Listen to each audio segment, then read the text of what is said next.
Should I popcorn somebody or is everybody gone already? Yeah, I think that was on. You were the last person. So Okie doke. yeah, once this red bar is finished.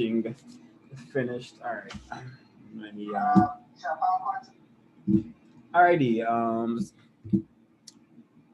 Would someone like to do the intro? The pages today are it's in the meeting. 180, 180 to 195 is the pages we're doing today. If anyone wants to do the intro, if not, no problem. I could do it. But anyone like to do it? All right, I'll do it. No problem.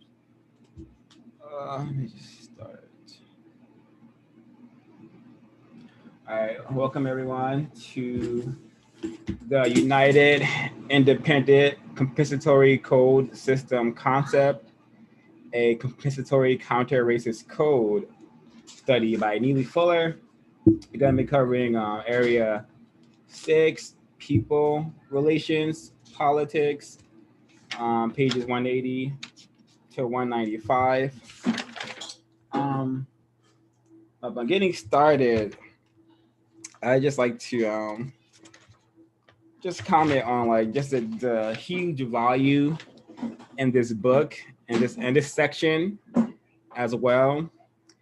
And I really I like and appreciated this part from 182, which states,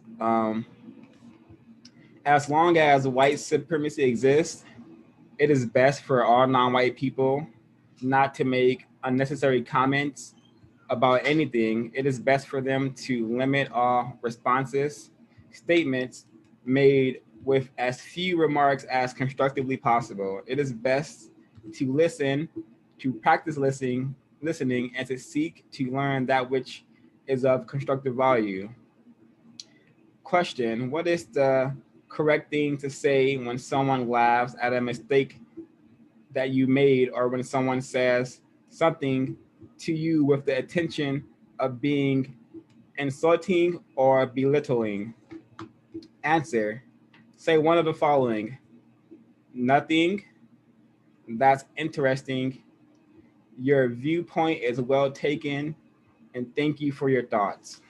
I had number 3 highlighted. Your viewpoint is well taken because I thought it was hilarious that that is as a response, and it makes perfect sense. Like I often, no, we often, I'm sure, have seen people fall, and then like people laugh, especially when we are our so-called growing up in school and whatnot. It's almost as if other people's suffering is entertainment, amusing to us, and that's because I believe we have been trained that way. But the biggest takeaway from this is the importance of to practice listening and to seek to learn that which is of constructive value. I do know, without a doubt, that if non-white people were to practice this portion of the code, we could make leaps into producing justice and developing a collective of serious problem solvers and serious thinkers. Um, yeah. Um, Anyone like to share anything from the beginning sections of Area 6 politics? Any comments, insight? I would like to share. One of the things that stood out to me was the section on when someone proves something that you did or said was an error, and you say, I made an error. I love that. I absolutely love it because I think sometimes you run into those who just can't say, I made an error or I made a mistake or oops. I think this is just like something I would share with everyone that I come encounter with, because it's okay to say I made an error. And I think being able to like almost inviting that response to happen, I think is something that I'm going to make sure to do as well when I'm communicating with others. It's like, it's okay to say I made an error. You know, you don't have to be right all the time or have to do something right all the time. It's okay to say I made an error. Or if someone, like, say I say that phrase and then someone responds and keeps going, and I can just say I admitted that I made an error as my next response, and then continue with the conversation, or just, you know, use one of those four and just say nothing, or that's interesting. Thank you so much for that comment. I agree, and also that is a good way to hold oneself so-called accountable, because I'm always hearing that you gotta hold so and so accountable, and I don't believe that the powerless group of people can hold anyone accountable. It's best that we attempt to hold oneself accountable. And that reminds me of another portion of the code from, let me find it really quick. I'll skip ahead a little. Bum, bum, bum. Actually, it'll come up later. 'Cause I have it in my notes. But we'll definitely get there. The importance of admitting one's errors and attempting to compensate those errors. Really important piece of the code. So thank you, Nanaya, for bringing that up. Oh yeah. Yeah, I wanted to comment on that. Oh, please do. I like the I made an error. Is that for some reason I've been taught to, or I've been trained to always say sorry or to apologize even when I have not done anything necessarily wrong or even made an error. I might, somebody might run into me and then I go off and say sorry, but I didn't do anything wrong. So I think it's putting me in that kind of position where I'm, you know, inferior, where I'm always below this person or other people. So I really enjoyed the suggestion of, you know, admitting to making errors. I think it would also help me to avoid saying sorry needlessly.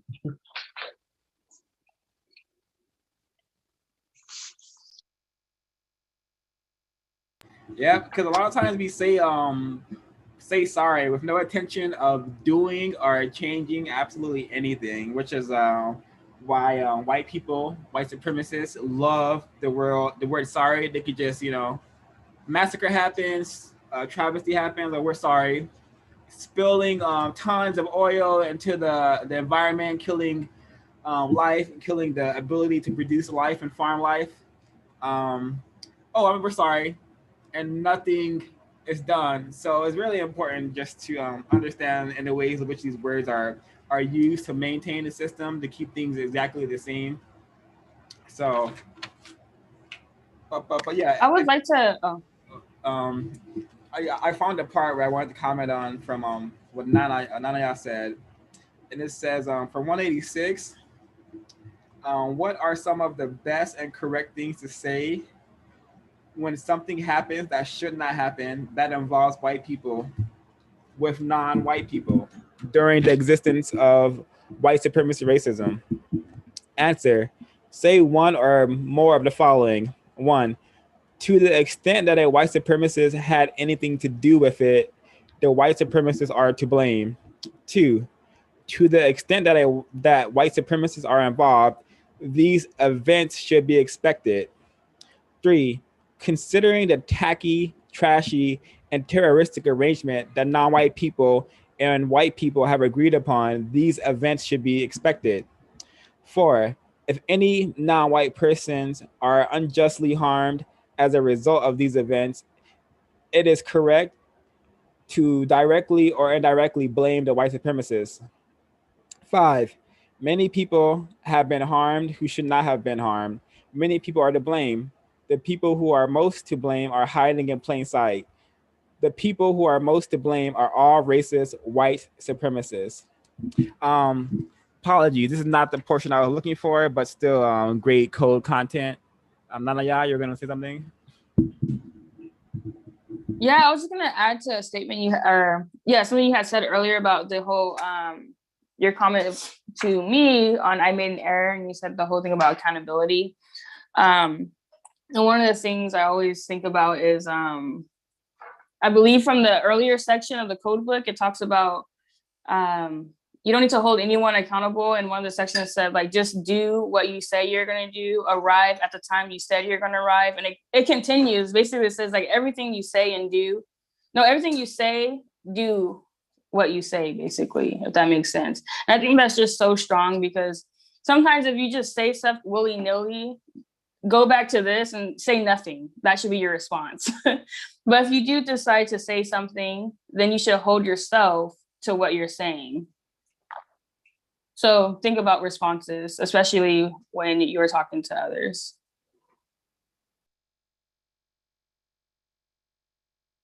Well said. So I have a question for everyone. What is truth? I'm sure we've heard this word thrown around lots, but what exactly is truth, and how should it be? Can it be used? Um, anyone like to answer? Go for it.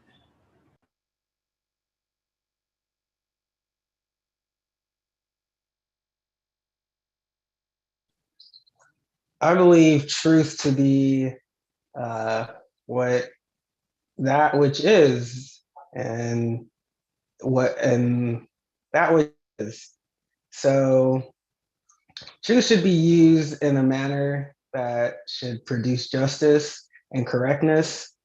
Oftentimes, truth is not used or truth is not revealed, which causes confusion, because there, at least in my opinion, there seems to be a disconnect between that which is correct and that which is truth. I mean, when I say that, I mean that, for example, a lot of people are confused about what they should be eating at all times under the guise that this is healthy for them. The truth is that these things are not healthy for you, but you're eating these things because sorry, I confused myself. But truth is that which is, and that which is. Oftentimes, truth is not used to produce justice and correctness, therefore leaving people confused about what it is that they should be doing at all times.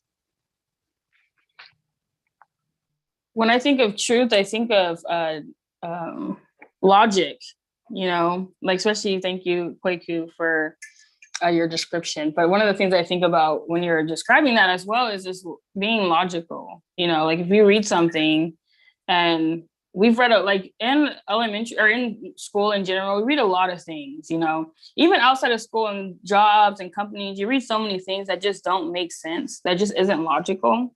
And I think that is not truth. I think truth has to stem from logic, and it has to be of constructive value to produce justice. Well said. Um, I like to read the definition of the explanation of truth from the code, and just to talk about its importance. Really, so let me close the door. I have white children terrorizing each other outside.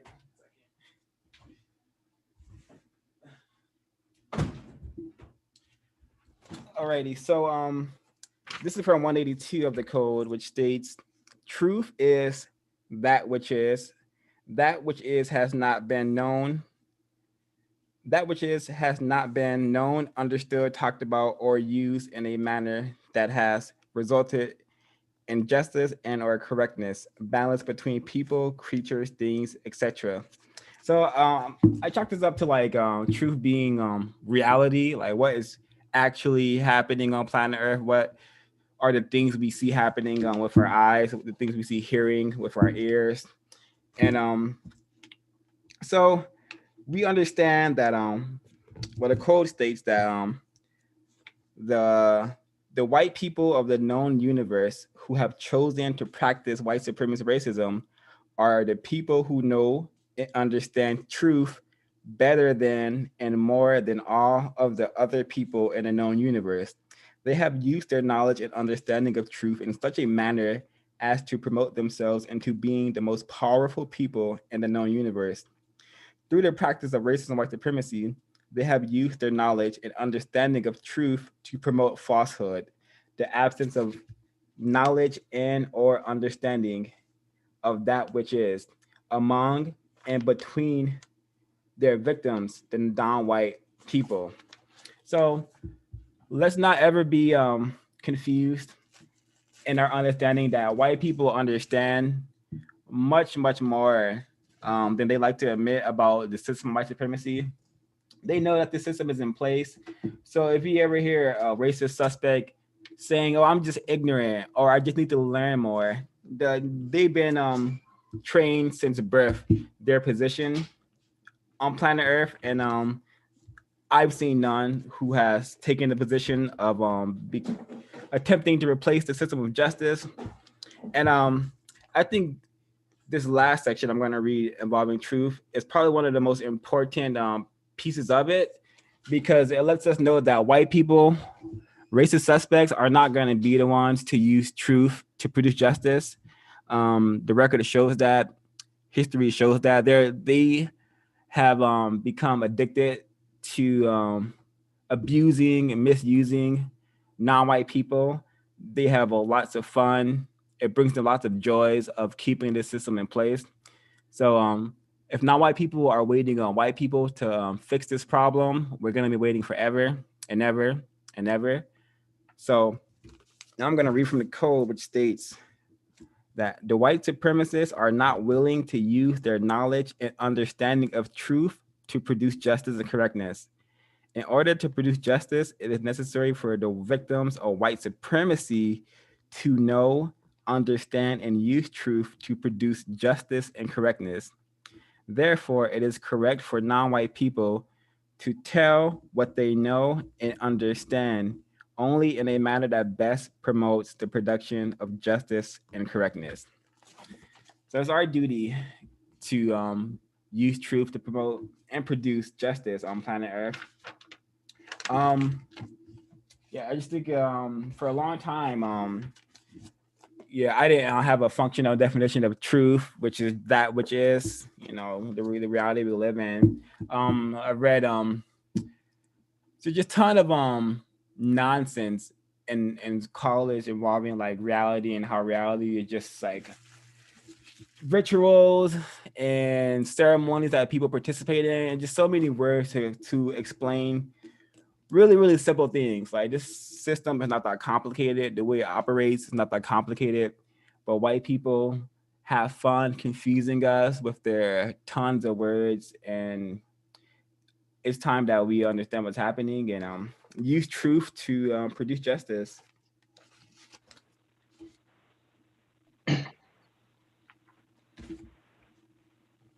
I feel like some non-white people can't deal with the reality of truth, because truth is a reality, and someone to live in this fairy tale world, so they're not, of course, honest with their self. So of course, definitely they can't be honest with others because they don't want to know the truth. The truth is an uncomfortable position to know that you live in a unjust world. Mm. Yes, Miss Crease. Thanks for sharing that. It reminds me of Dr. Francis Cress Welsing, and the need for all Black people, especially, to practice deep levels of Black self-respect.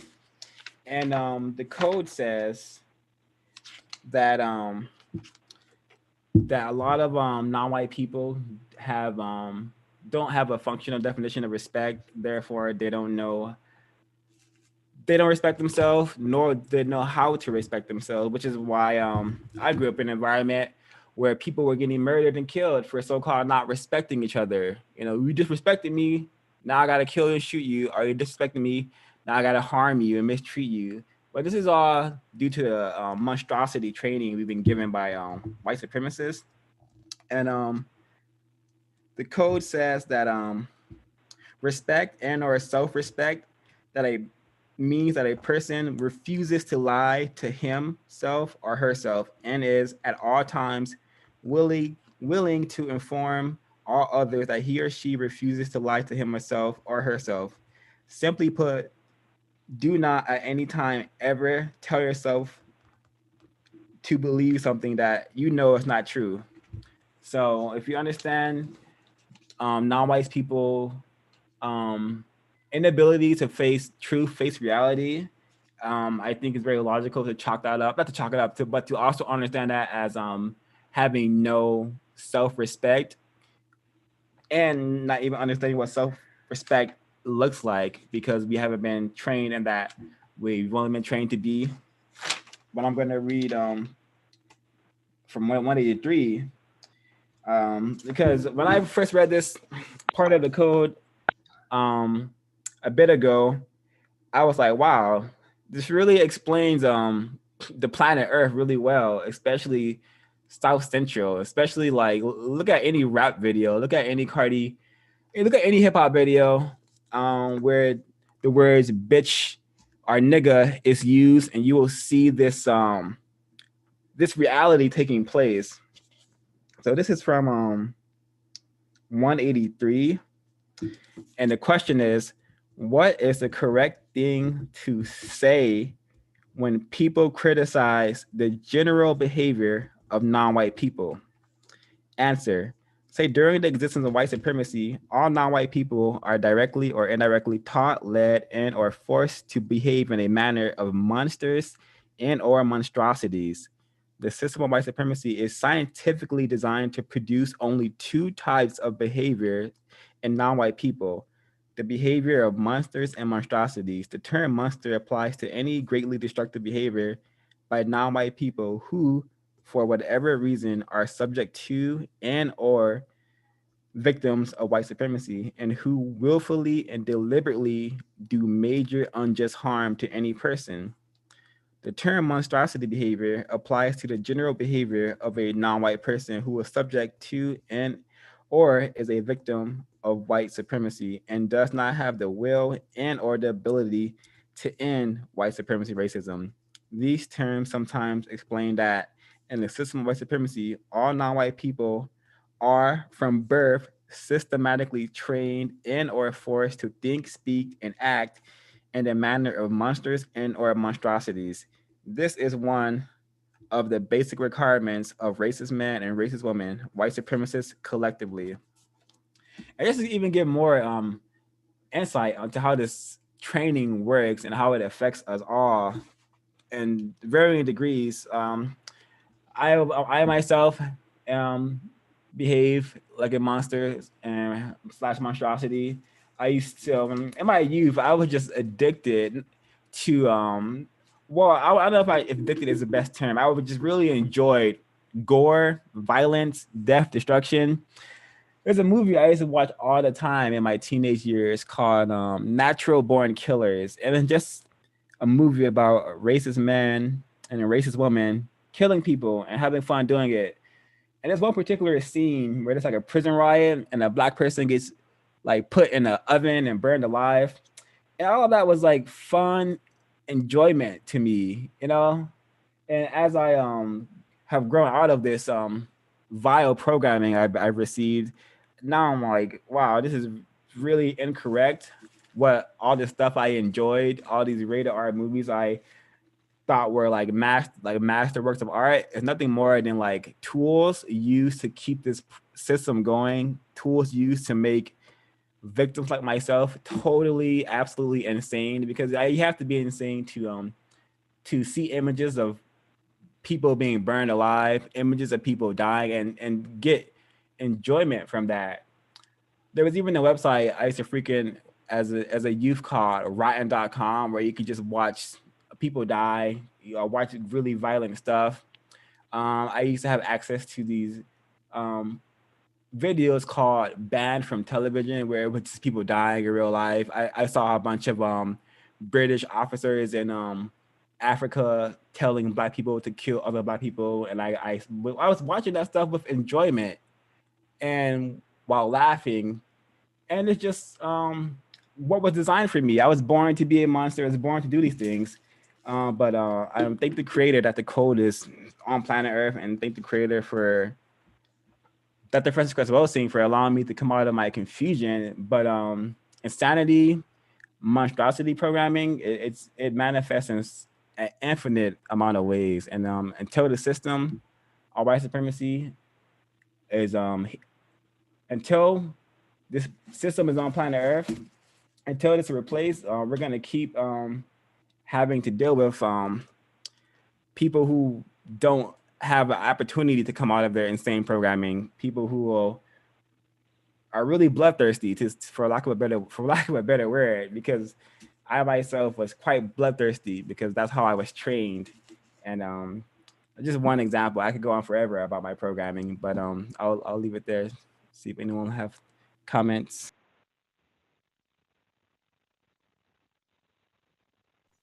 Oh, one thing I would add is in regards to what you were saying about the truth.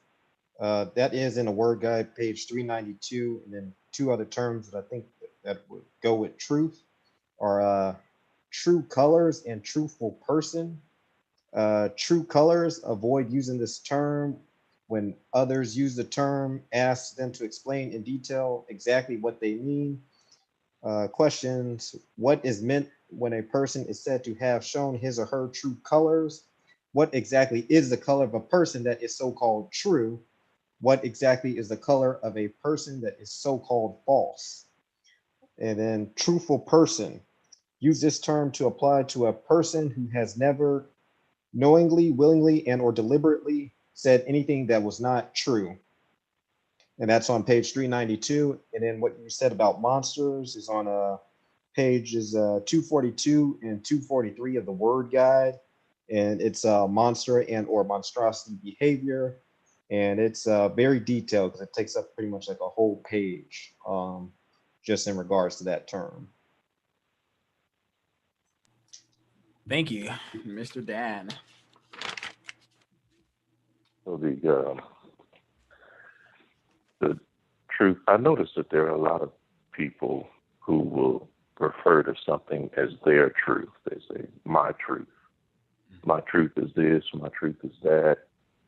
I had a discussion with my daughter recently about that, where she was talking about some of her friends, and their truth. It was a specific discussion, but I don't want to get into the specifics right now. And I had to explain to her that, there's no such thing as that. Truth is truth. I mean, you don't get to say something is your truth based on how you feel about something, what you think about something. The truth is truth. And there are a lot of words that the racist suspects will confuse with the word truth. I think the gentleman that just spoke even talked about a couple of them, true colors, a truthful person, the word honesty. People use the word honesty and the word truth interchangeably, and they're not the same thing. They don't mean the same thing. But people try to make them mean the same thing, whereas honesty is an expression of how you feel, which may or may not have anything to do with truth.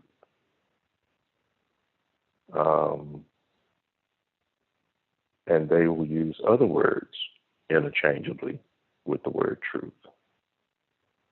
Let's see if I can come up with another one real quick.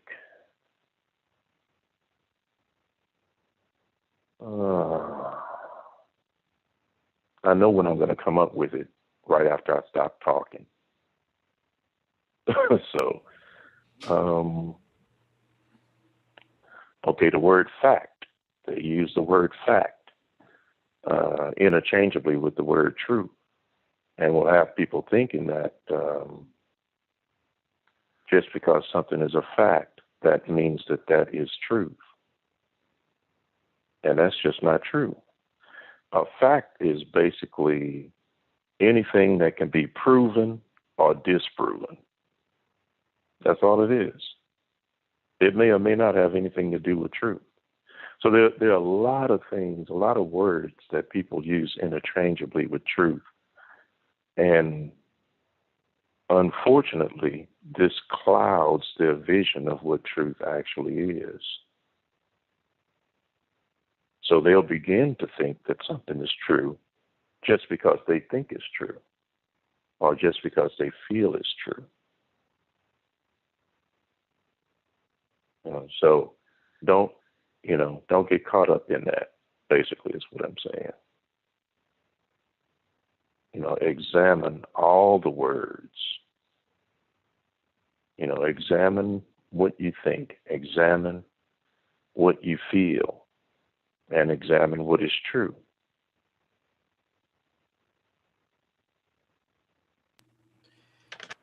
Well said, Mr. Williams. Because it's very important to do those things, because words in particular is a huge component as to how this system is maintained and refined, how words are used. If anyone doesn't have any insight to share on their individualized monstrosity training programming, I like to I found a passage from earlier from 184, which is also a good substitute for a so-called apology. So it says, question: what is the correct thing to say after you say something that you should not have said because you were tired, sleepy, hungry, confused, weak, sick, in pain, misinformed, uniformed, etc.? Well, my bad, uninformed. Answer: say I said some things that I should not have said because I was under the force and influence of the system of white supremacy. Explanation: during the existence of white supremacy, as a victim of white supremacy, non-white person, you are at all times doing and saying something that you should not do and or say. Really, really appreciated this part. I'm definitely gonna try to practice that more if I happen to uh, happen to step out of code in my interactions with people. I'm just gonna say either I made an error or say I said some things that I shouldn't have said because I was under the force, domination, influence of white supremacy. Perhaps you can help to eliminate white supremacy so these things can stop happening. Ways to refine code and practice code. But and also another important aspect to understand is from 183, because just self-hate and hate in general is a huge it's very prevalent amongst non-white people, especially black people. I remember my first time interacting with a black person who hated being black was on MySpace. There's this black chick who she told me she hated being black. Her MySpace was full of like how much she hated black people and how much black people are how get black people are ghetto and like just not constructive good people.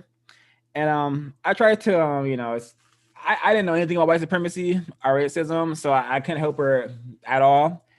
I just talked to her. But this part right here from 183 allows me to understand that situation a lot better, and also all the just the current situation of the planet involving non-white people, especially black people.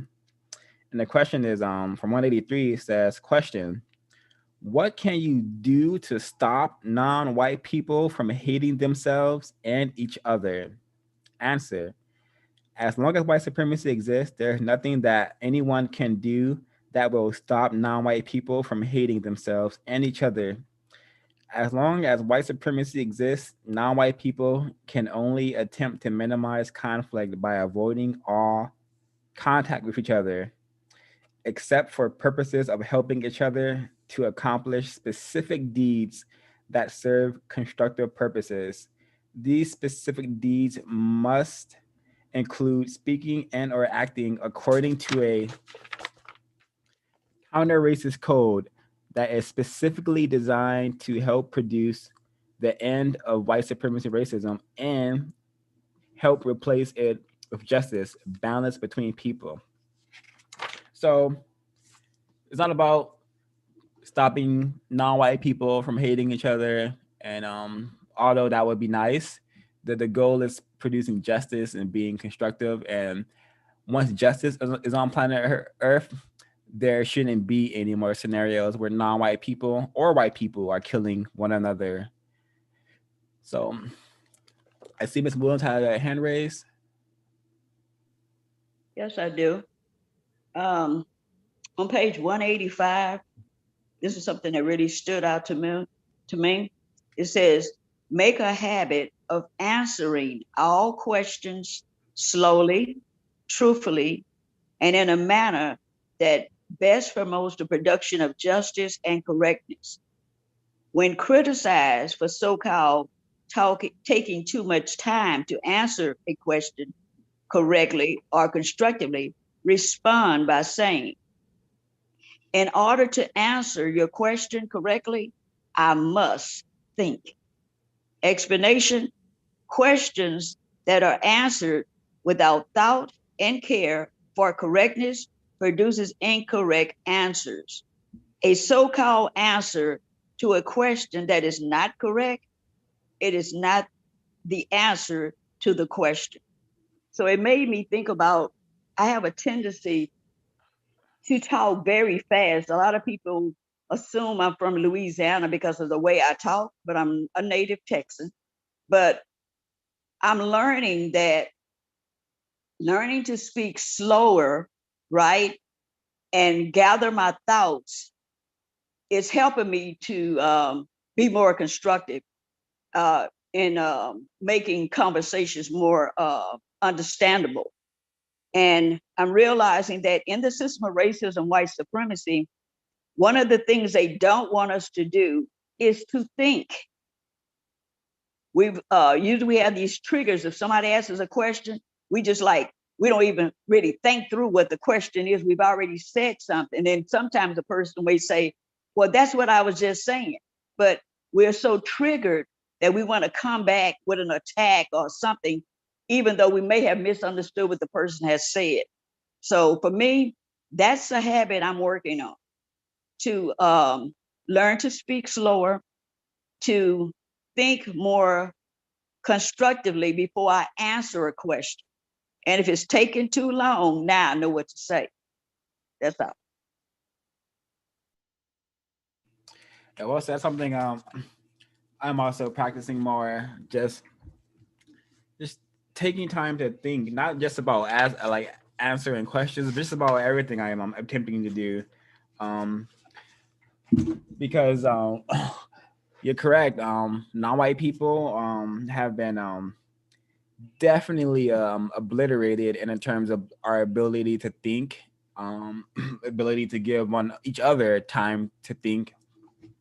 And yeah, we're gonna dive into just our non-white people's inability to receive criticism, praise, or denunciation without conflict, because we just have been so retarded by this by white people who practice white supremacy. Like the people who to blame for all this stuff we're talking about. I just want to remind everyone that the black non-white people are not to blame. Black people especially are not to blame. I'm going to read number 5 again from 186. Like, many people have been harmed who should not have been harmed. Many people are to blame. The people who are most to blame are hiding in plain sight. The people who are most to blame are all racist white supremacists. And only white people can be white supremacists. So I'm definitely blame white people for this nonsense that we were all born into and forced to forced to counter and replace with a better system, preferably justice, guaranteeing no one is allowed to be mistreated, creatures included, and guaranteeing that people who need help, animals included, get the help they need. It's could all be so simple, but white people have convinced us that war, poverty, and all this chaos we see is just normal when it's not normal. It's just high functioning, highly refined insanity and justice. So, and I'm reminded of what you said, Ms. Williams, by again the destruction of Black civilization. When Chancellor Williams poses that question, how were Black people able to build those great civilizations? How were they able to build all those pyramids? Answer is simple. They had time to think. They were not yet being constantly attacked by white supremacy. So thinking is a powerful, powerful tool. If non-white people reclaimed this tool, got it out of their rusty toolbox, we'd be able to, do more constructive damage to the system of white supremacy in order to produce justice. Anyone have any notes they'd like to share? As I notes, passages they read, anything of like to share?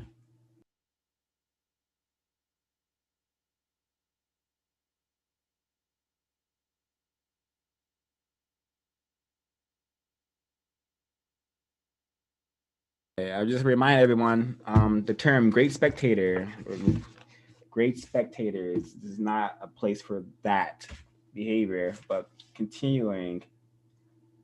I want to read from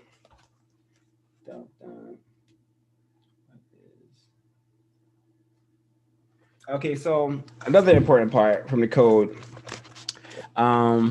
really important question. 187 question: what is the correct thing to say when asked if racism, white supremacy is individual or institutional? It says, answer, say racism is both individual and institutional. Racism is institutionalized in everything that is said and done or not said and done by every individual white person who participates in or who does not effectively oppose the practice of racism, white supremacy.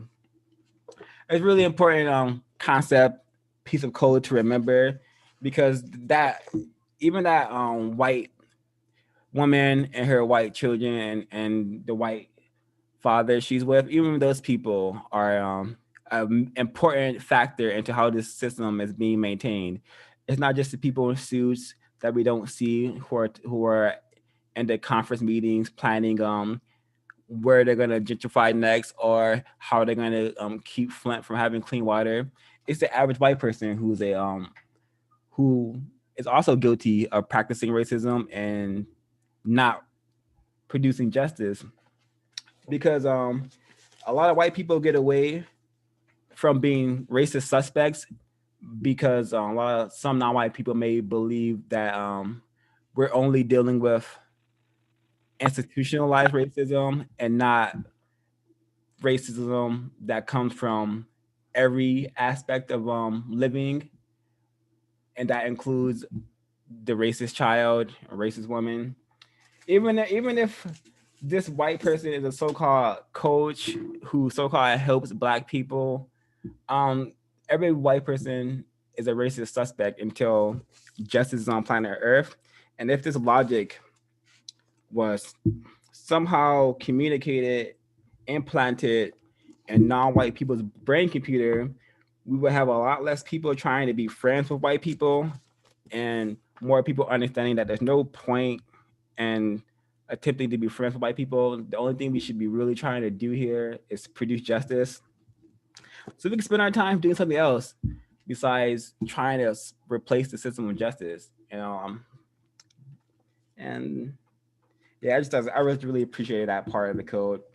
Because even when I was in college, while talking to racist professors, I was the only non-white person to ever say racism in the classroom. But even I was still saying like institutional racism, ignorant to the fact that these two white teachers, and one male, one female, were also white supremacists.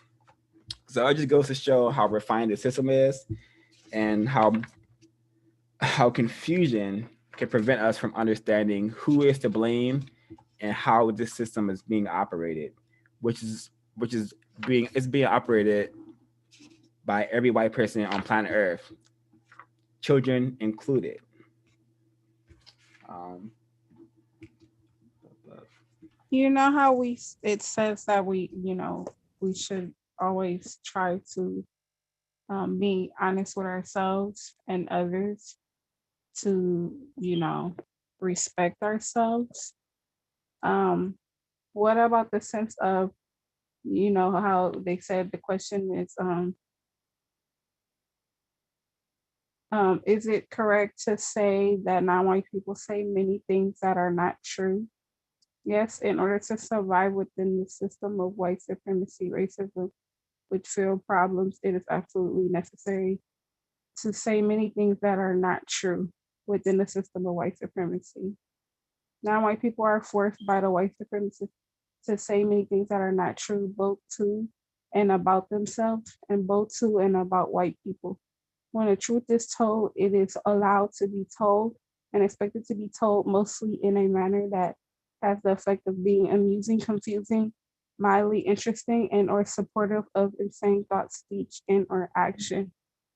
So how do we stay continuing to respect ourselves if the system refines us not being truthful from time to time to time? Do we just be truthful to all non-white people as opposed to the white racist man, racist woman? See, so this is why the definition is very specific about the self-respect one, about not lying to yourself is very important. Under the conditions of racism, white supremacy, you may have to lie to somebody else. I mean, that's the nature of the system itself. It's built on lies. So in your day-to-day activities, you have to be aware that you may be in a situation or two or 500, where you actually have to say things that are not true, just in order to survive. But the idea is that you don't lie to yourself about that. You tell yourself the truth.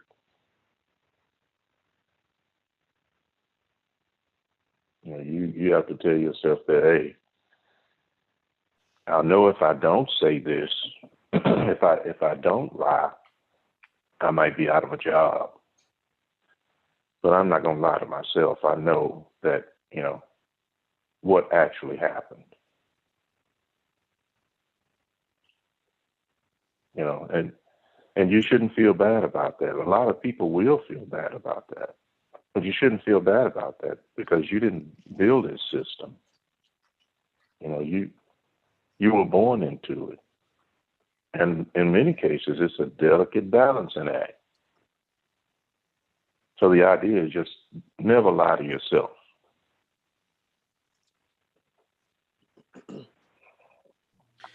I would add.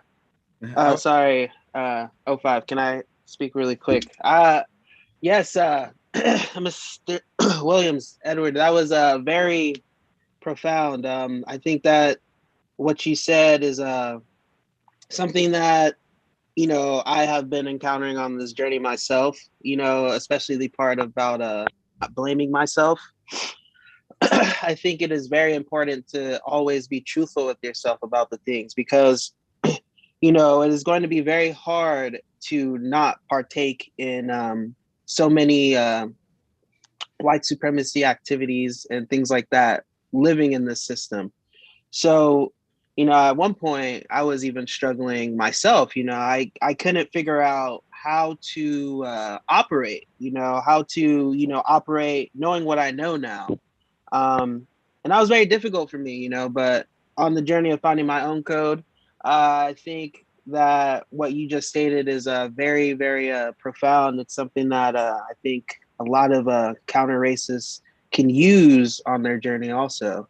I think it's very, going back to Caresse's question, I think, just being able to identify these things now, being able to know and understand that what you're partaking in, right? Before myself, I became less confused. I would have just done those things, just off of my own discretion, I guess you can say. Just because I wanted to, have, and there was my brain computer just could never make it click, So Yeah. I think that is very profound. Thank you for that, Mr. Williams, Uh-huh. Edward Williams. Yeah. Yes, sir. Yes, sir. Yeah, I was working with someone who was redoing my resume for me. This was years ago, right? And the lady put a lot of things on there that were not true. And I would tell her, I'd say, hey, look, this is not true. So, you're going to have to, remove it. And I said that about several things, and she looked at me and said, look, do you want this job or not? See, I mean, you have to make those kind of decisions under this system. I mean, and it gets a whole lot worse than that.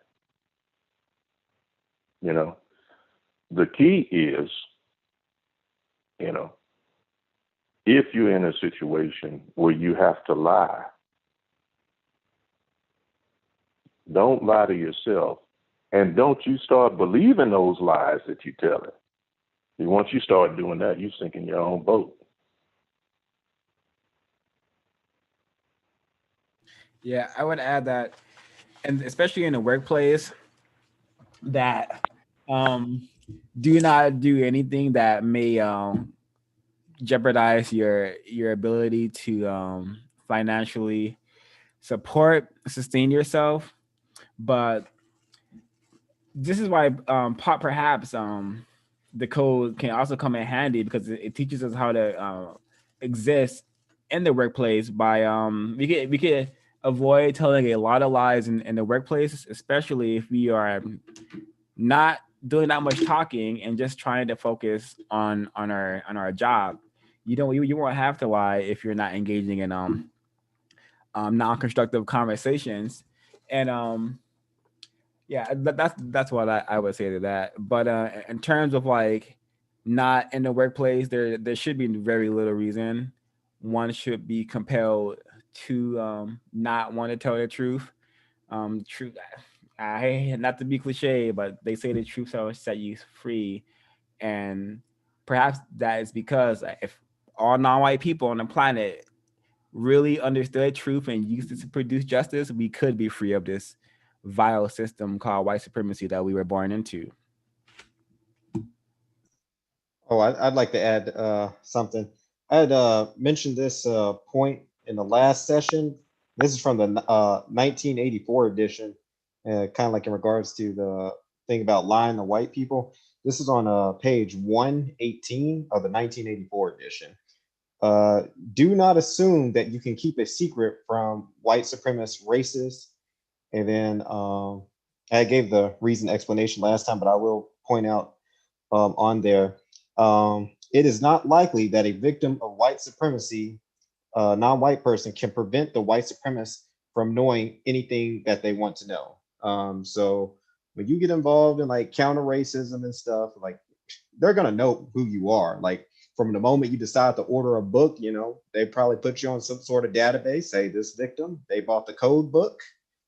Just keep an eye on that one. We got cameras and mics on practically all technology now, so they're gonna know about it. So even if you're a great spectator and you just want to like the video and not, come in and say anything, hey, that's going to put you on a list too. So you can't keep secrets from them underneath this system and thinking that you can remain anonymous. You'd be lying to yourself. Agreed, and well said. Only secrets are the ones in your mind that you don't tell anyone. For now, I suspect racist men and racist women are trying to get into our minds as well with their technology. So that's what I have to say in regards to that. Bum bum bum. I like to comment on just another piece of the code which I think could be very useful, and everyone remaining focused on producing justice, remaining focused on the ultimate goal, which is, I hope everyone here, ultimate goal is to produce justice. And it's the importance of how to keep that focus, and I think that could be done by with the help of the entire code book. But this passage I'm going to read can give insight on how to do that. And it says from 189, while trying to help non-white people do the constructive things that need doing, do not praise them and do not denounce them. Explanation. There's reason to believe that many non-white people, while subject to the system of white supremacy, do not react in a constructive manner to praise, to denunciation, and or to most criticism. Many non-white people have such weak thoughts of their self-worth that they cannot receive praise, denunciation, or criticism and put it to use in a manner that is constructive. Therefore, it is best and correct, according to compensatory counter-racist logic, not to comment on what non-white people do or say, but instead try to do or say those things that are constructively effective in replacing white supremacy racism with justice, balance between people.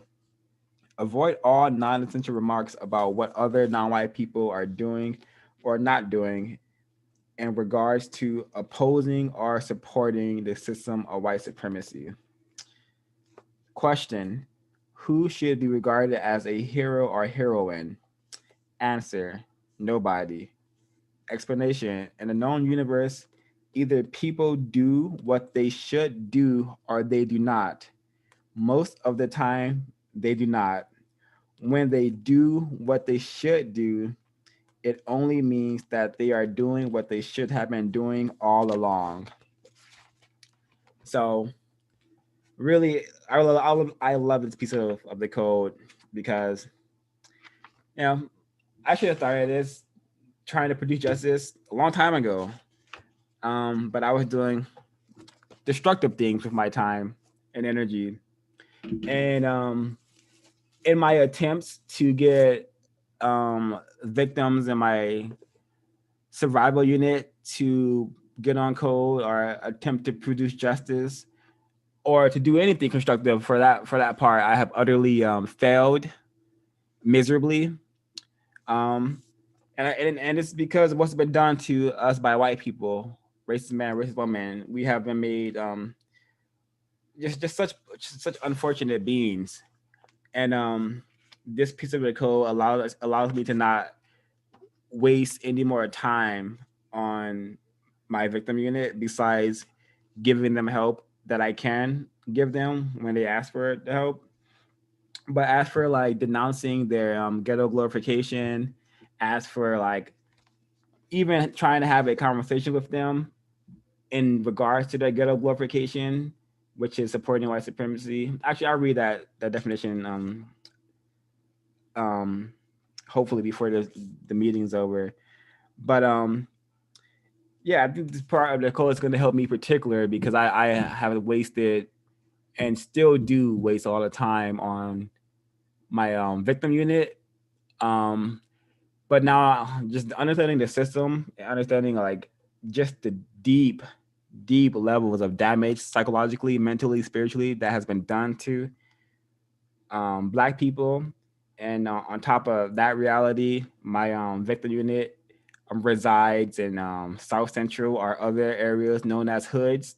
So they just may be they just may be, I don't want to say unsavable because I can't save anybody, even if they could, even if they wanted to be on code, I wouldn't be saving them. But they just can't get out of their patterns of ghetto glorification, the patterns of low frequency behavior, I could also call it.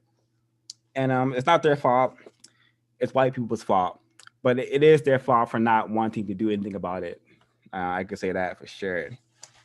And also like this whole hero and heroine part of the code, I think that is can be equated to like what Caresse said earlier, how like we're trained to want to live in like a fantasy world. Like Black females are looking for like a knight in shiny armor to come and save them, looking for a husband, you know, and some Black males are perhaps looking for a queen to come and save them from their depression, their misery. But you know, no one is gonna save us. It's our duty, our assignment to be remain united, independent, to produce justice on planet Earth, so we all can live in peace. And I believe it's very simple. It just requires a large number of non-white people to get on board. Oh, I have something I'd like to add in regards to what you had just said. On page 185, at the bottom, it says, always tell the truth about what your ultimate goal is. Do not pretend that your ultimate goal is to replace white supremacy with justice, when in truth, your ultimate goal is something else. Some examples of ultimate goals are as follows: getting married, attracting attention to yourself, traveling and meeting interesting people, finding personal love, having fun, showing off knowledge or possessions, killing people and or mistreating them, accumulating money, and engaging in sexual intercourse with all of the people of one's choice. As long as the system's around, you're not going to have any of those things the way they ought to be. Well said. And before I was on code, I had no life purpose. I was just going through the motions. So I think Dr. Franciscus Boasting for showing me that me as a Black person, I have a cosmic responsibility to want a better world for myself and for all Black and non-white people. So yeah, our cosmic responsibility, our ultimate goal should be replaced by supremacy. Yeah. Thanks for sharing that, Mr. Dan. Reading that. Two. Bump, bump. Oh, also, someone was gonna say something. Yeah, I was gonna say, sorry, I'm outside right now, but one of the things that stood out to me in this section as well was the whole thing about the national anthem or the Pledge of Allegiance. And I think that is very important too, because as a kid, I was like, why am I in this? Or what is this? You know? And we're almost forced to, especially if you go to like elementary school, do the school, you almost do it every day until about high school. If I'm not mistaken, I think I did it in high school as well. And it was almost like a requirement. They tell you to stand up. If you decide not to do the Pledge of Allegiance, then there is some repercussions. You do get You keep cutting out, like so stop hard to thing. hear you. Can you hear me? You cut in and out for the majority of what we were saying, so I'm sure a lot of it was lost in translation.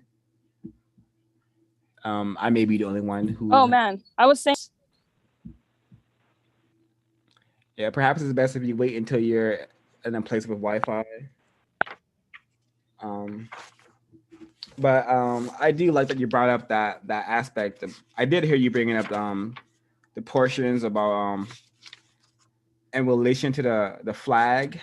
I remember someone calling again and thanking Mr. Lily Fuller for this piece of the code because it makes a lot of sense. I can recall being forced to put my right hand over my heart and say I pledged allegiance to this flag, which has historically hung, raped, killed people who look like me. So that kind of violence being happening in elementary school involving the Pledge of Allegiance and flags is very detrimental to the Black mind, I believe. And perhaps that is why it's not heavily required these days, but I could be incorrect.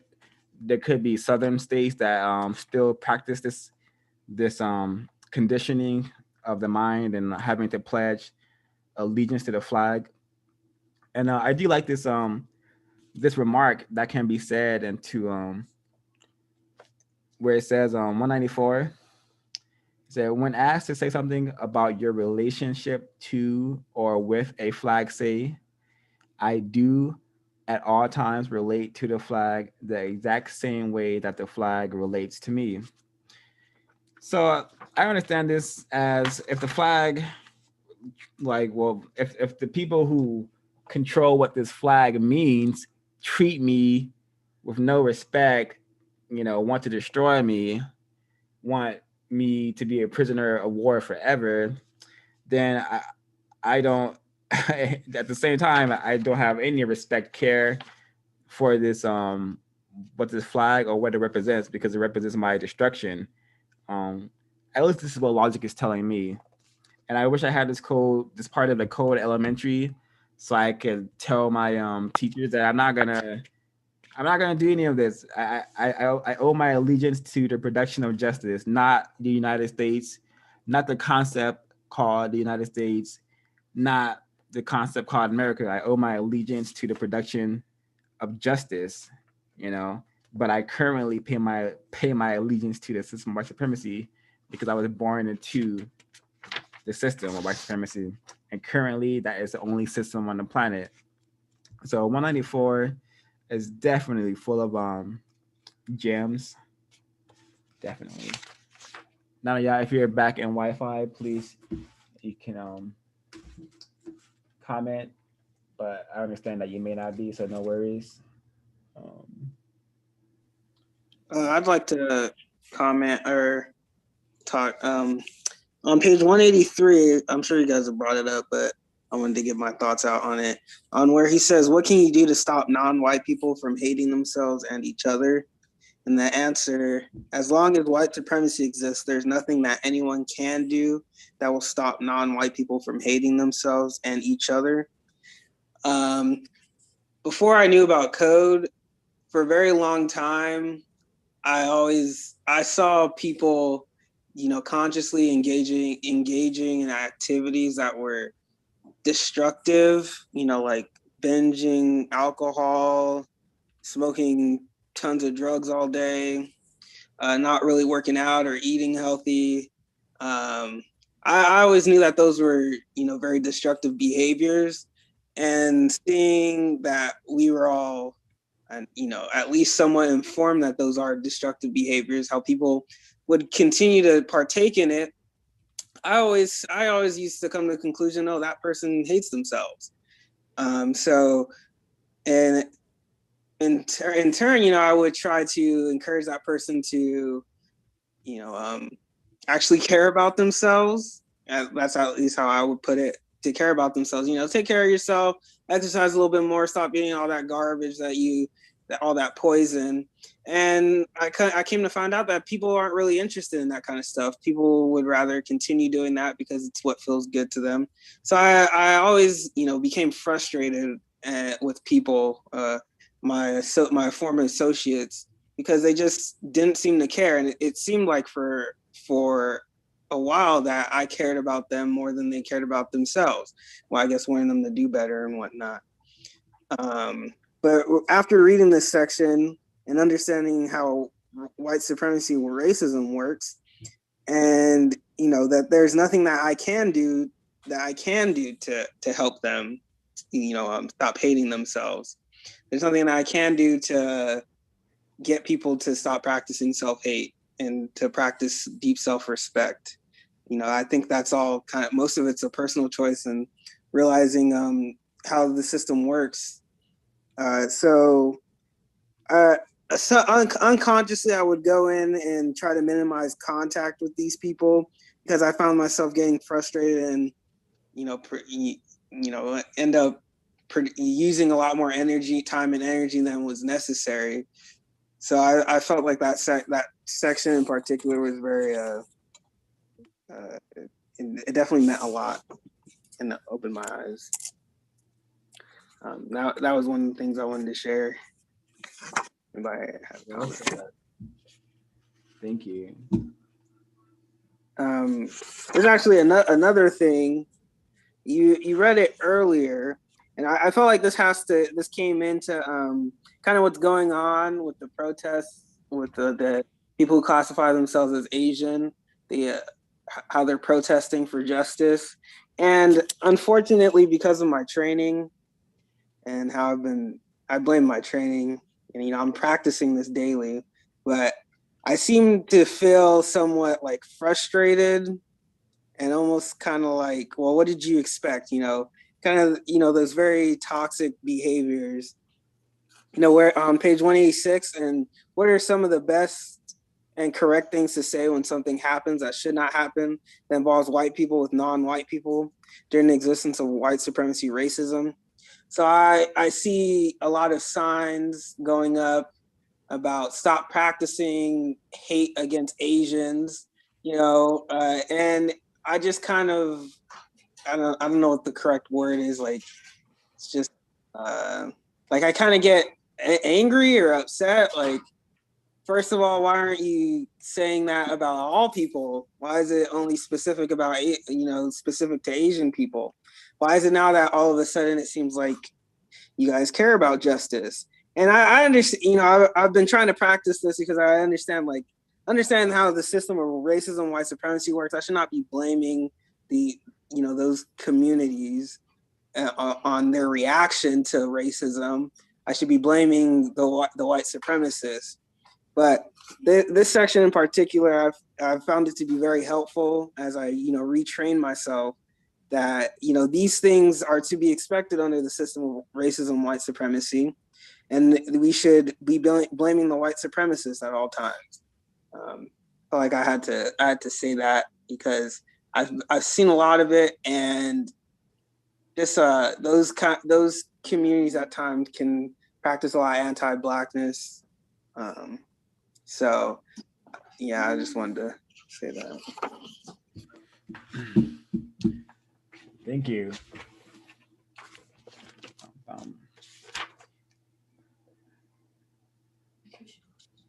Oh, and another thing to do with on the subject of love. So this one was pretty good. I often catch myself saying I love people all the time. I say that to people in my survival unit. I say it to people to sometimes some of my fellow counter racists.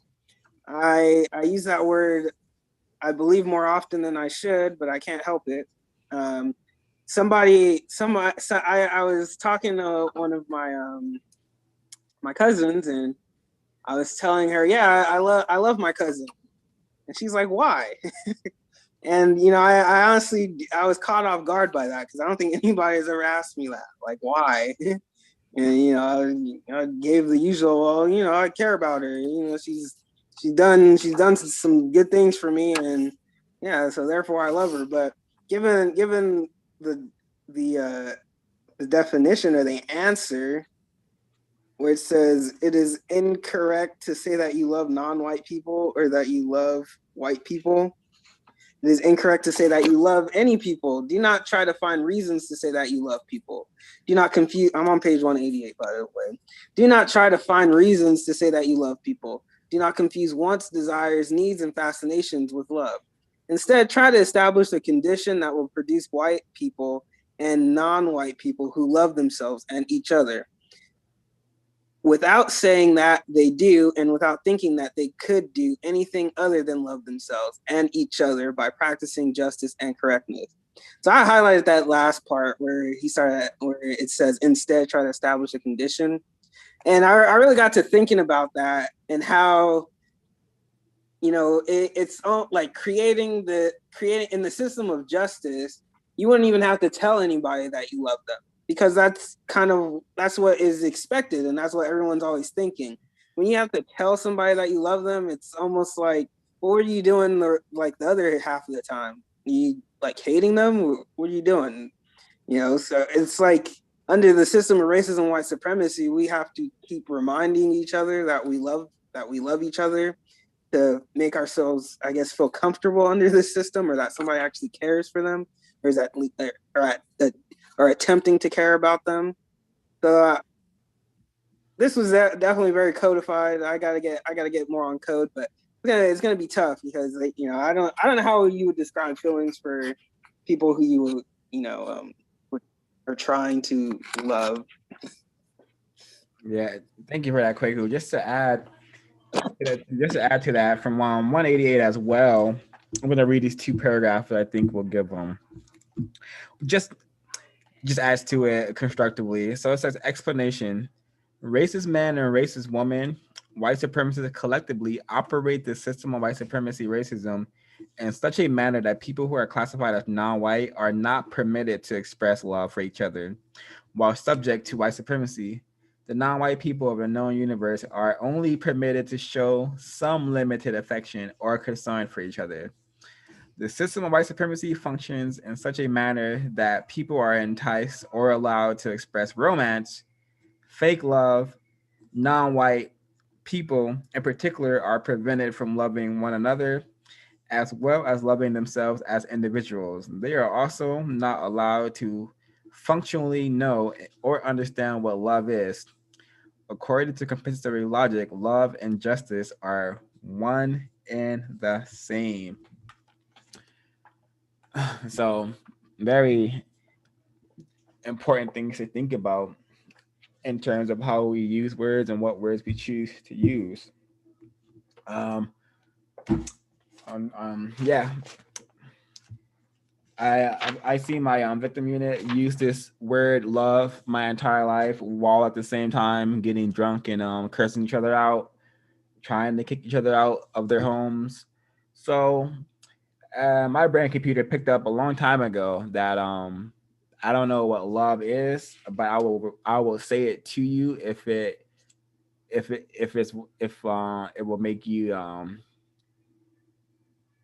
just stop talking to me, or I rarely say I love you first to my family members, because I don't know what that feeling of love is. My entire life I have never really understood what like love feels like, besides it being a deep affection for a thing or person, or a deep appreciation for a thing or person. Other than that, I've have definitely been cautious about using that word, because I know I didn't live in a loving environment growing up at all. So and to see my family use it, so my victim units use it so much, is actually quite pitiful. Um, if I but I don't need to go into that right now. Yeah, thanks for bringing up that topic up. Kwaku definitely is a hard aspect of the code to practice due to this fantasy insanity world we live in.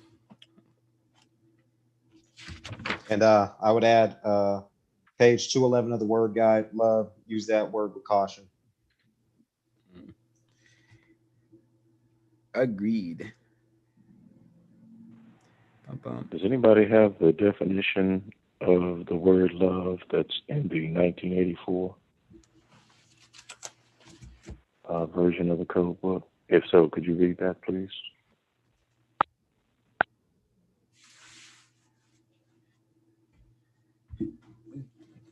Dan, I believe you're the only person with that version. Give me just a moment. Thank you. Oh, okay. All right, I found it. Page 277 of the 1984 edition. Love, speech and or action that results in the use of truth in a manner that promotes the practice of justice and correctness at all times, in all places, in all areas of activity, including economics, education, entertainment, labor, law, politics, religion, sex, and war. Page 277. Okay, thank you.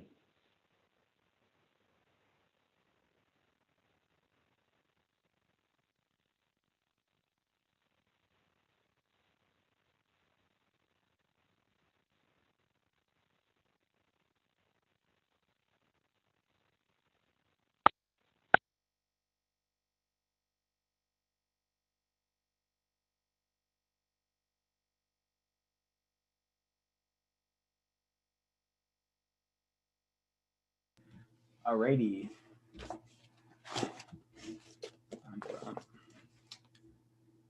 Another aspect about the code that I think is also great. From 190, it states, should a person take pride in being non-white? And keep in mind, I'm trying to just keep in mind, like, the code is intended for individuals to take parts and pieces from.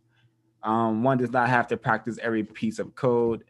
Everything in here is a suggestion. So it's this question. It says, should a person take pride in being non-white? Answer, no. A person should not take pride in being anything. What a person should do is seek to know the truth, that which is, seek to use truth in such a manner as to produce justice, balance between people, and correctness, balance between all creatures, including all people and their interactions with all things. Note, the aforementioned is all that needs doing by any person in any place at any time. Learn from all people, both white and non-white, everything that you can that is of constructive value. Do not, however, praise any person in the known universe as being an example of what a person should be. So I like that piece of the code. And I'm not gonna I have perhaps pride in practicing deep self-respect. It's two entirely different things. But I'm not gonna say I don't appreciate my melanin. I do appreciate my melanin, and I appreciate that I am a Black person. So I don't know if that's being prideful, but yeah, I'm using my melanin to help to produce truth. I mean, produce justice, and use truth in order to produce justice. And yeah, I just thought that part to the code is really interesting. Very interesting. So the code mentions the reality that there's only one government, the government of white supremacy. There's only one nation, the white nation, ran by a racist man and racist woman. And this is all on 193. And the code also mentions that there's no such thing as a African or Africa or America or Americans. These things are only concepts, because these things have yet to be established. Like according to compensatory counter-racist logic, an African and an American are people who have produced justice on planet Earth. America is a place where justice and correctness exists on planet Earth, but in 2021, these things don't exist. So therefore, these countries, these places are only concepts. And I really like that, because it can help with a lot of confusion of thinking like this country is better or that country is worse. No, it's all kind of garbage. No, it all is garbage due to it all being dominated by white supremacy. And I like um, this part of the code as well because I've discovered that I'm a patriot. I am very, very, very patriotic because I believe in producing justice right now, immediately, ASAP. And let me just find that part where the code mentions patriotism. Let me see if I can find it. Let's see, I actually wrote my notes somewhere. Oh, 193.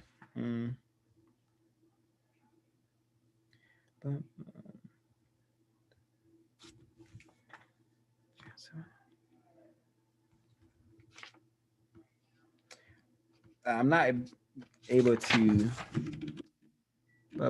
find it right now. But if I do, I will read that portion. But all in all, the code states that a patriot is simply a person who is wanting to produce justice on planet Earth, not wanting to mistreat anyone, not wanting the allowment of anyone to be mistreated. So, if one would like to be patriotic, it's not so-called loving your country or so-called celebrating your flag. It's actually wanting to produce justice and correctness and balance amongst people. And I'm sure everyone here is quite patriotic, or else you wouldn't be using your time and energy for such activities like this. Um, bup, bup, bup. Patriots in the word guide too, page 284. Okay, I'll just read it from I'll just find it and read it from there. So I can just perhaps you said 284. Correct. All right, so I'm just gonna read the definition from the word guide so we all can understand how patriotic we are. So, patriotism. Use these words to apply mostly to yourself and to others at any time that you or those others are speaking and or acting with the intention of replacing white supremacy racism with justice, balance between people. When others use the words patriot and or patriotism, ask for a detailed explanation that you can easily understand. When talking with others about patriots and or patriotism, while doing what you can to replace white supremacy with justice, always make the statement, I know of no person more patriotic than myself. Notes, during the existence of white supremacy, racism, and according to compensatory counter-racist logic, there is no greater patriotism than trying. There's no greater patriotism than the patriotism of trying to replace white supremacy, racism with justice, balance between people. This is true and logical because there is no way for justice, balance between people to exist and white supremacy racism to exist in the same universe at the same time. Therefore, the person who is speaking and or acting to replace white supremacy with justice is doing the most patriotic thing that a person can do. What is patriotic to a person who is trying to end white supremacy racism? Well, let me read this again. What is patriotic to a person who is trying to end white supremacy racism is always subversive to a white supremacist racist. It is not possible for a white supremacist racist to function as a patriot. A white supremacist racist is a master subverter of the production of justice. A compensatory suggestion for usage. One, patriotism, speaking and acting to guarantee that no person is mistreated at any time, in any place, in any area of activity, and speaking and acting to guarantee that the person in need of the most constructive help gets the most constructive help. 2, patriot, any person who has guaranteed that no person is being mistreated and who has also guaranteed that the person in need of the most constructive help receive the most constructive help. So really, really great definition, really, really great compensatory counter-racist definition. And I think it's quite hilarious and ironic that white people who love to wave their flags and wear their hats and shout up and down how they're so patriotic can't even be patriotic because their position on planet Earth currently is a master subverters. They are the master subverters. The only really thing preventing us from producing justice is them and what they have done to us, what they have done to non-white people. So I think it's really great. Again, it's from 294 of the Word Guide. Ms. Williams, I see you have a hand raised. Or is that an old hand raised?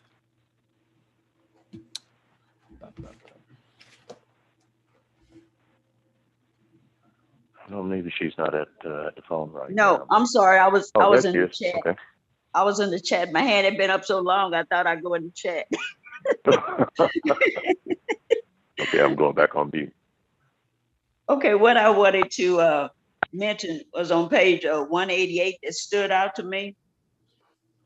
At the very bottom, it says, question, if it is not correct to praise people or to brag about their accomplishment, what is correct? What is the correct thing to do? Answer, use words that inform a person of his or her constructive activities in regard to the effect. Say to the person, your work has a constructive effect. I hope you can and will continue. Avoid saying anything else.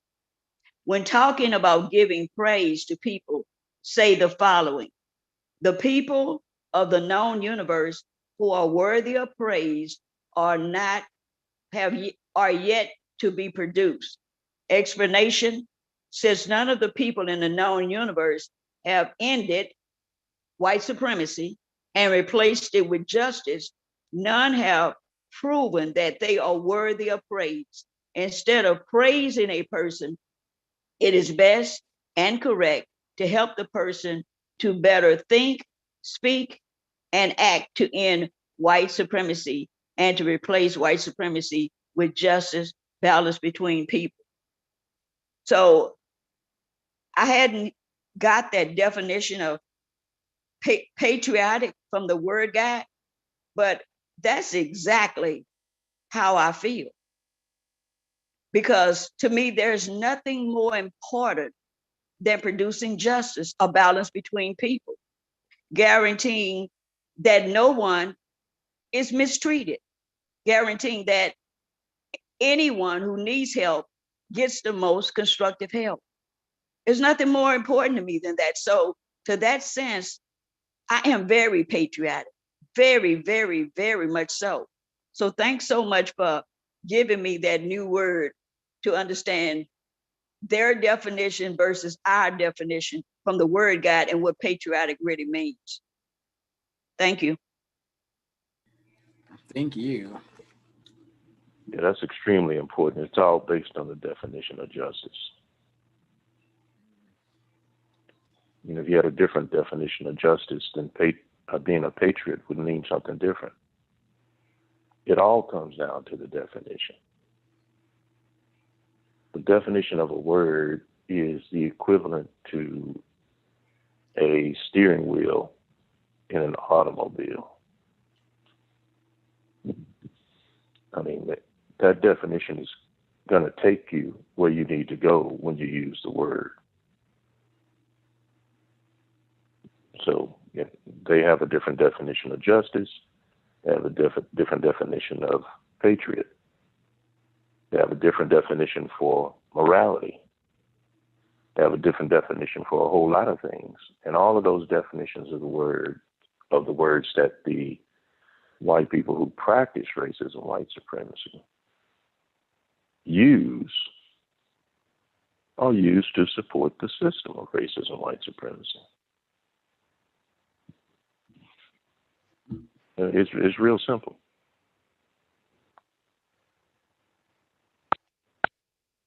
That simple. But this will be my final note and comment to share before closing comments.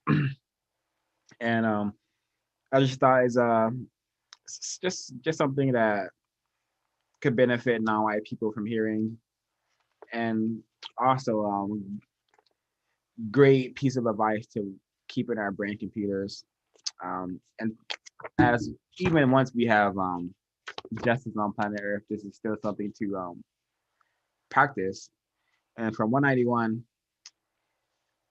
the code states, question: what is one of the most important things to remember when you are seriously criticized, rebuked, or mocked as you try to accomplish something of constructive value? Answer: do not be discouraged. Re-examine what you are doing and why you are doing it. If you believe that you are correct in what you are doing, continue to do it. Be persistent, be persistent, be persistent. So I just this advice really helps me to keep doing all the things that I am doing and attempting to do. Um, if I had been discouraged early in my attempted counter racist journey, I would have missed out on a lot of knowledge from folks in this group. Had I had been discouraged from seeing non-white people's inability to take this information constructively, if I had been discouraged from seeing non-white people's inability to take Dr. Francisco Bosing's information constructively, I would have missed out on developing and learning many of the skills I am currently learning now due to continuing on my path. So it's really important to be persistent, be persistent, be persistent, especially if you know what you are trying to do is of constructive value.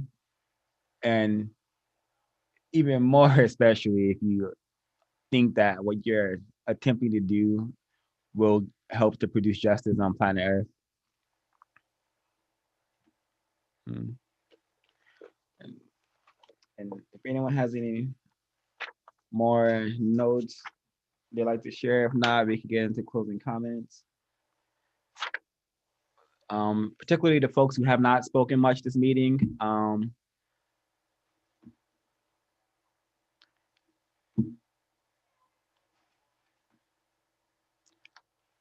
Alrighty, so closing comments it is, it seems. Area 6, people relations, politics, very, very important to tell the truth, exist in truth. Share truth with non-white people, share constructive information with non-white people. My closing comment, I will add to it by reading the term ghetto glorification, because whenever I see my victim unit on Facebook, is all I'm reminded of is ghetto glorification.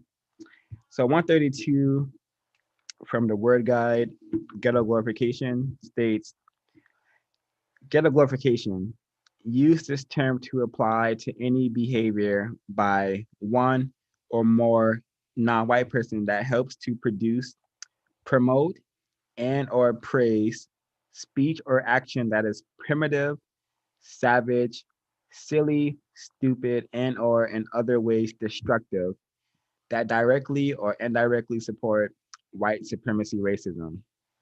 Examples: non-white people speaking and or acting in support of or one or more of the following: being discourteous, fighting for purposes other than self-defense, necessary defense of other and or necessary defense of major constructive possessions slash properties, killing for purposes other than self-defense, necessary defense of others, necessary defense of major constructive possessions, property, and or the enactment of maximum emergency compensatory action, name calling, promoting the destructive use of sound, producing noise, robbing and stealing, showing contempt for non-white females, showing off the ability to belittle non-white people based on what they have or have not acquired because of what the white supremacist races have allowed them to acquire,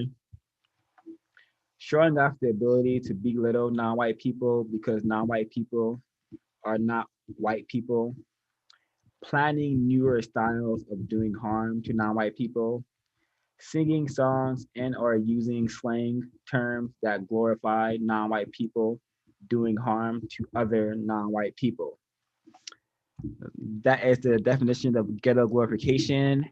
I am certain if all non-white people did not participate in ghetto glorification, we could solve this problem perhaps overnight. And that's my closing comment. And then just to follow up with that and to close off, can everyone hear me okay? Excellently. Perfect, thank you. One of the things that I'm thinking about as I'm wrapping my thoughts up is that just continuing to really think about my responses to things, and mainly in white spaces. And I think sometimes I'm either, especially when it comes to like being at work or in school or anywhere where there's a lot of white people, it's almost like I have to talk a lot because I'm either the odd one out or they're looking at me for the answers because they have no idea. So I think it's just really taking a second to say nothing or say less and kind of just let the conversation unfold however it unfolds.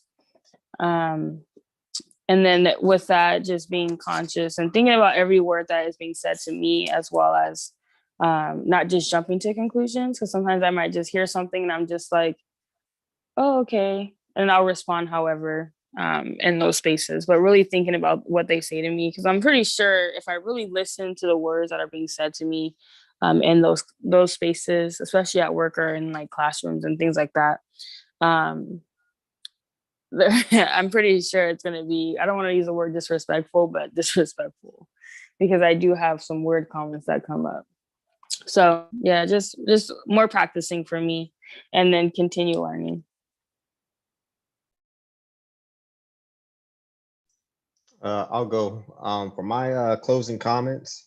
It's going to be on 185, the passage that says, always tell the truth about what your ultimate goal is. Do not pretend that your ultimate goal is to replace white supremacy with justice, when in truth, your ultimate goal is something else.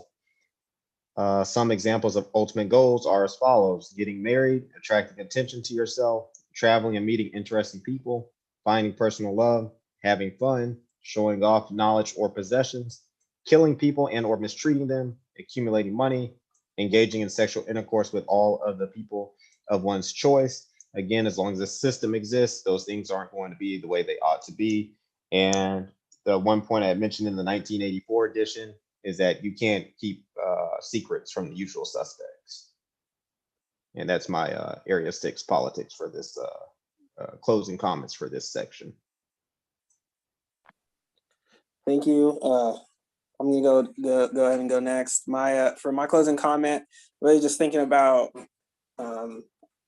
really putting the blame on the system of racism and white supremacy, and really understanding and drilling it in, training myself and conditioning myself to I do believe it, but to really believe that everything that is happening and going on in the world is because of the system of racism and white supremacy.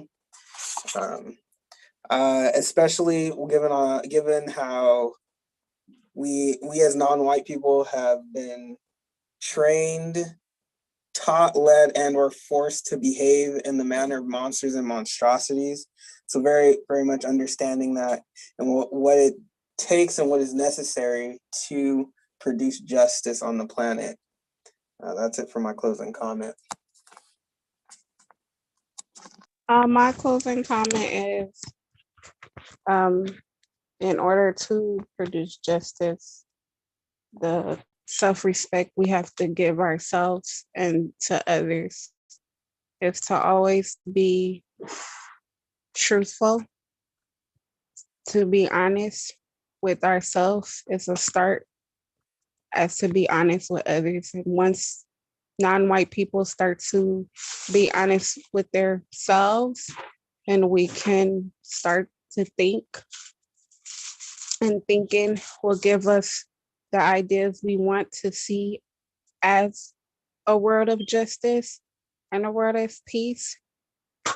But until that happens, it's always going to be unconstructive things going on.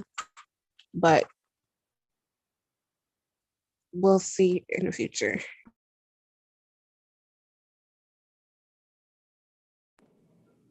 My closing comments, I believe that it's very informative, and also I wanted to add something about the part where I was reading about not to be jealous of anyone.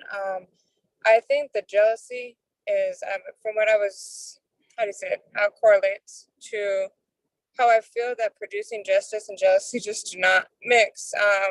When I was younger, I found myself being a little bit jealous of really petty things that they kind of program me to be jealous of, such as maybe someone being a little bit more attractive than me or a little bit smaller than me, all things that weren't really important in the grand scheme of things. And if we want to survive, I think it's very important that we're not taken over by whatever jealousy we feel or what we think other people have that we don't, because I feel that that's how they market to us to control us, ultimately take our money.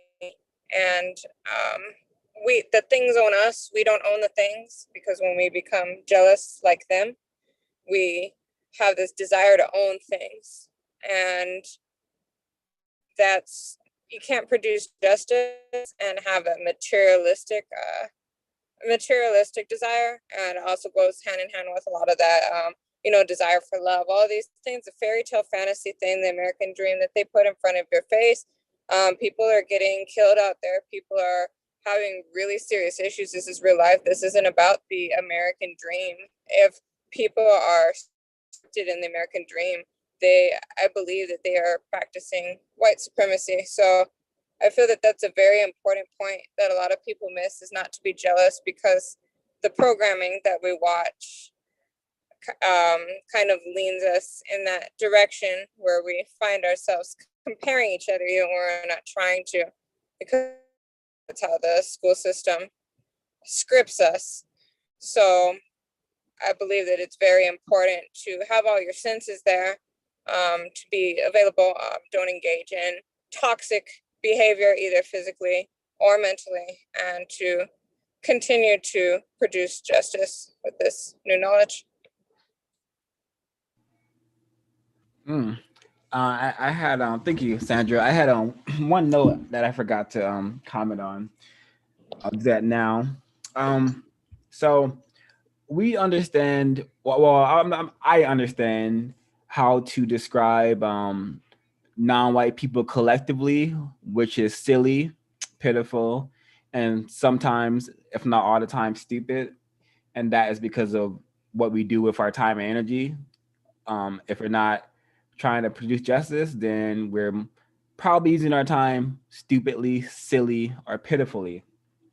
But we shouldn't use these words to describe individual non-white people. The code says on 195, on being a victim, it states, When asked to make a general comment about another non-white person, say the following. To the best of my understanding, the person that you ask about is a victim of white supremacy racism. Explanation. During the existence of white supremacy, the most important general comment that a person can make about a non-white person is that he or she is a victim of white supremacy. So on the individual level, we're all victims of white supremacy, of course. On the collective level, of course, we're all victims of white supremacy. But when describing our behavior, our general mindset, our general conditions as a collective group, it's safe to use what the code describes it as silly, stupid, and pitiful. And I don't feel any shame in admitting the reality or the truth. And I would hope that if non-white people are understanding that their position on planet Earth is that of being a victim and that of being conditioned and trained to be the three things I just mentioned, that I would hope that would encourage a lot of non-whites to attempt to produce justice. But then that is my last comment. Ms. Williams, would you like to share closing comments?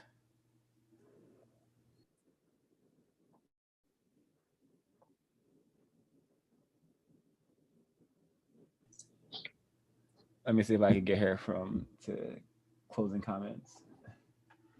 Okay, I'm back. I was in the chat again. I know, I was going to get you. Forgive me, y'all. My closing comment is going to come from page 193 at the very bottom. It says, at every constructive opportunity, I always say that every person in the known universe should try to become an African, an Asian, or an American, which means to function as universal man or universal woman. Each person should at all times, number one, not mistreat anyone. Number two, not allow anyone to be mistreated. Number four, help the person who is most in need of constructive help. Number four, interact with all creatures and all things in a manner that is balanced, correct, constructive. So in my closing, I want to ask people to consider becoming more patriotic in the fight to replace racism, white supremacy with justice, a balance between people where nobody is being mistreated. Thank you, Ms. Williams, and thanks everyone for their participation, and see everyone next week.